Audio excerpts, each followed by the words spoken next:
સૌરાષ્ટ્ર કચ્છ પર માવઠાનું ઘેરું સંકટ અરબી સમુદ્રમાં સક્રિય થયેલા ડિપ્રેશનને કારણે આજે અને આવતીકાલે ભારેથી અતિભારે વરસાદનું એલર્ટ છે. ઓરેન્જ એલર્ટ ઇસ્યુ કરવામાં આવ્યું છે.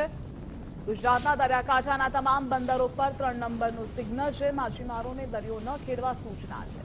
રાજ્યના 45 તાલુકામાં વરસાદ પડ્યો. વરસાદના કપરાડામાં 2 ઇંચ, બનાસકાંઠાના અમીરગઢમાં 1 ઇંચ, અન્ય તાલુકામાં અડધા ઇંચથી સામાન્ય વરસાદ.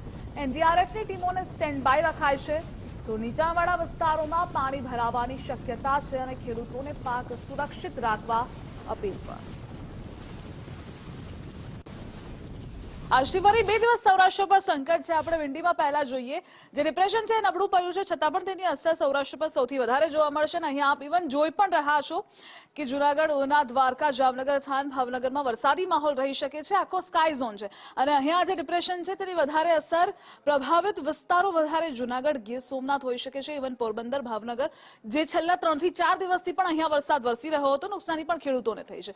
સેકન્ડ, અહીંયા આપણે જોઈએ કે આ વખતે ઉત્તર ગુજરાતમાં પણ આજથી વરસાદી માહોલ રહી શકે છે. છૂટો છવાયો વરસાદ રહેશે મહેસાણા, પાલનપુર આસપાસ, તો અહીંયા અમદાવાદ આસપાસ પણ વરસાદ રહી શકે છે. વાતાવરણમાં પલટો પણ આવ્યો છે. ધીમી ધારે વરસાદ રહેશે. હેવી રેનનું ફોરકાસ્ટ ઉત્તર ગુજરાતમાં નથી. સેમ એઝ ઇટ ઇઝ દક્ષિણ ગુજરાતમાં છે. દક્ષિણ ગુજરાતનો આખો બેલ્ટ કે જ્યાં પણ વરસાદી માહોલ રહેશે, જેના કારણે આજથી 2 દિવસ વરસાદની આગાહી હવામાન વિભાગની છે. સાંજની પરિસ્થિતિ પણ તમે જોઈ રહ્યા છો કે આજે ડિપ્રેશન છે તે અહીંયા જ છે, જેના કારણે તેની વધારે અસર ભાવનગરમાં જોવા મળશે.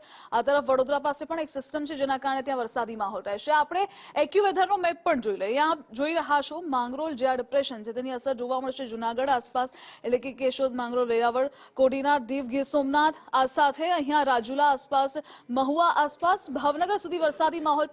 પાલીતાણામાં પણ વરસાદ રહી શકે છે. આ બધા વિસ્તારોમાં વરસાદ રહેશે, પરંતુ ખાસ અસર તેની અહીંયા જોવા મળશે. અને એક્યુવેધરમાં આપણે અહીંયા પણ જોઈ રહ્યા છીએ કે દક્ષિણ ગુજરાતનો આ બેલ્ટ છે, એટલે સુરત આસપાસ આ ડિપ્રેશનની અસર જોવા મળી શકે છે. બીજું જે ટ્રફ પસાર થઈ રહ્યું છે, જેના કારણે અહીંયા વરસાદી માહોલ રહી શકે છે. આઈએમડીનું ફોરકાસ્ટ પણ આજનું જોઈ લઈએ તો આઈએમડી ફોરકાસ્ટમાં દક્ષિણ ગુજરાતમાં ઓરેન્જ એલર્ટ ઇસ્યુ કરવામાં આવ્યું છે.